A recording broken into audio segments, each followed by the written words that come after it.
Welcome back. Where in the world does our next act come from? Let's find out. The Chinese silks I use when I perform were created for me by my mother. Both my grandmother and my mother were professional magicians. Performing is in my blood. As a child, I went to acrobat school. I practiced 11 hours a day, 6 days a week for 6 years. Then I discovered ballet, and it too became my passion. My mother came to me and said, let's combine what you have learned with what I know, and my ballet magic was born. Mother and I worked for 3 years on just one routine. It won a top prize at the World Championship of Magic. In that moment, my mother's dream became my own. The FOOL US trophy is one more thing I can dream about.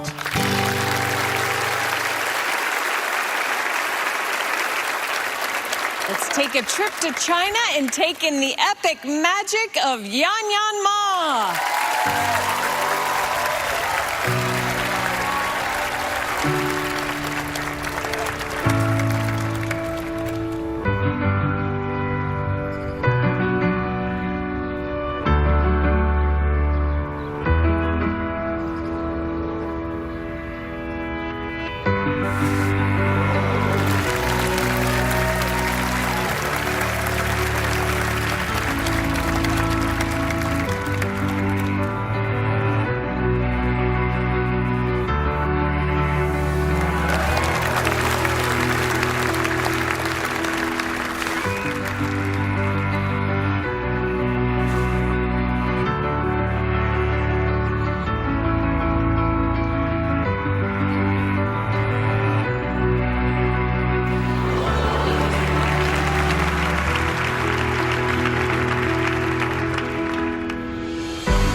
You're incredible at ballet. You're incredible at magic. I would imagine any little girl watching you would want to be able to do what you can do. Have you inspired other young women to go into magic? Yeah, I think many girls look at my performance. They want to do some dancing with magic too. So you come from a magic family. What did your family teach you about magic? My mother teach me everything about magic, every detail and how to perform and everything. Have you always wanted to follow in her footsteps? Yeah. All right, let's check in with Penn and Teller and see if they know how you did your trick. Penn, Teller. Wow. Yanya, what an act. What an act. There was just, this won't translate, I'm sure, but there was a ton of effects there. Just a zillion effects. I guess if you have the kind of stamina, willpower, skill, and grace to do ballet, that doing the magic manipulation is the same kind of thing. You do that stuff more beautifully than anyone I've ever seen. Thank you. You know, it's a manipulation act, and those are really hard to do in an interesting way, and you really do them in such an interesting way. Magicians for years have taken a tuxedo that looks like it's fairly form-fitting and found ways to people to take that for granted and then steal huge amounts of stuff out of it. You've got a ballet outfit that it looks like you couldn't hide anything in it. And yet you hide, as far as I can tell, everything in the world in there. So good and so wonderful and so beautiful and such a new idea. I mean, that whole act done in a tux would be breathtaking. Done in a tutu is a whole different level. You do every move in the book, and unfortunately, we've read that book. It's a wonderful, beautiful act, and I do not think you fooled us, but I wish you had, because we'd love to see you in Vegas. It's such a beautiful act. Thank you for you too. Do you agree they know how your trick worked? Yes. Well, It's beautiful. Well, thank you so much. It was such a pleasure. Yan Yan Yanya, Ma. it's so beautiful. So great, Yanya. Thank you. So beautiful. We'll be right back with another amazing magician, so stay close.